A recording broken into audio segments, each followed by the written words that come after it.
Well, the last few days I've mentioned that it's been very, very windy. And it's been very, very windy. This is what's left of my little tent shelter garage. Now, just to show you just how strong the wind really is, if we look down at the bottom, this shelter was bolted to this bottom frame because I wanted partly to extend the height. So this section here, right down here, is about 10 inches high. It goes the full perimeter, both sides and the back, not the front. And then the metal framework is bolted and screwed to that. And then this whole assembly, which has moved, was attached to these big railroad ties that have been sunk in the ground for years. Unbelievable.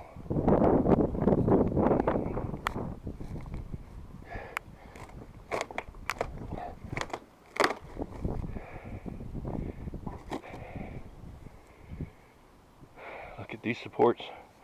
Galvanized pipe sitting on the ground, holes drilled, and a nail. They're all like that. Or over here, same thing.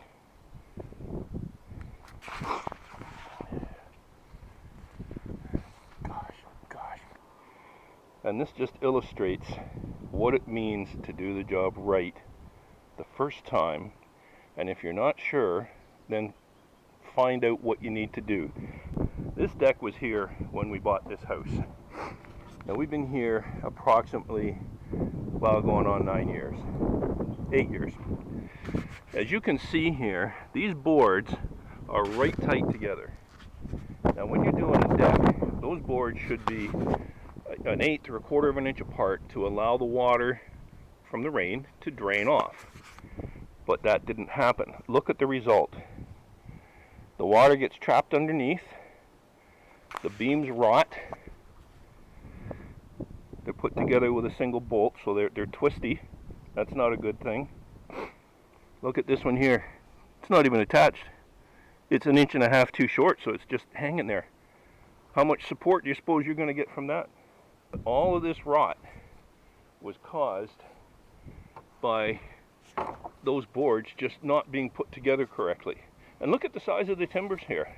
These things are about 6 inches by 8 or 9. They're huge. There's no reason this deck shouldn't have lasted longer than I do. Years and years and years, forever. And yet look at it. In less than 10 years, or however old the deck is, actually I'm not really sure, but not that old, and look at it. And now it all has to be torn down and completely start from scratch and do a nice deck. And this deck was really nice. It came way out here where I'm standing. It was 16 feet square, and it had a little section on the end there for the barbecue to sit under, a little hutch, sort of an open hut sort of a thing, with its back to the wind, and the barbecue sat up in there. And look at it now. What a shame. So on the homestead here, it's not all fun and games. Sometimes you just have to buckle down and get the job done. And this is only one of a number of projects. I'll probably show you a little bit of them. Some are voluntary on my part. Others, like this, are forced on us. But that's the way it is, you know.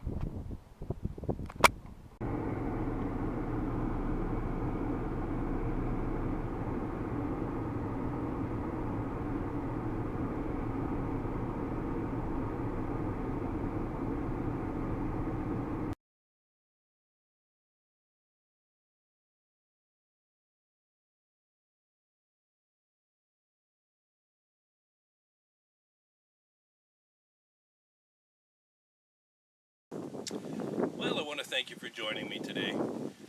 I think the purpose of this video, if it has a purpose, was just to show that no matter where you live, life is still just life. You can live in a very remote area like I do, and you know, you get the resources you need, generally more through physical labor on your own part For those who live in cities, we all need the same things. You know, we need a home, we need heat, we need, you know, we're so used to having hydro and so on. And a lot of those things I can provide for myself. The heat for the house. I have a stack of firewood behind me here. That's a project coming up here in a couple of weeks that I have to cut that up and split it and get it in the woodshed. You know, we grow a lot of vegetables in our garden. I do most of my own repairs. Now, I am a licensed mechanic here, so, or I haven't retired now, but each person up here has different skills that they use. Some are mechanics, some are loggers, some are, you know, whatever. And it's no different than the people in the city in a way, except that down there you may work in an office, and the income that you get from that allows you to purchase things from other people. So your supplies are supplied by someone else. For example, the gas comes into your house on a pipeline, and you pay for that.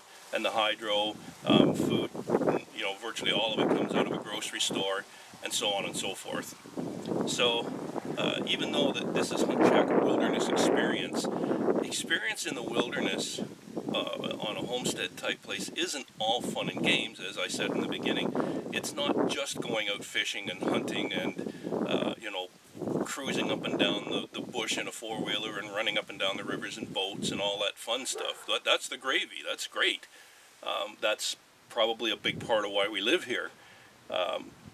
But there's still the same old work to do that everybody else has. You know, we have to provide for ourselves the same way anybody else does, and you know, we do it a little bit through some purchases, of course, but a lot of it is done through our own personal labor.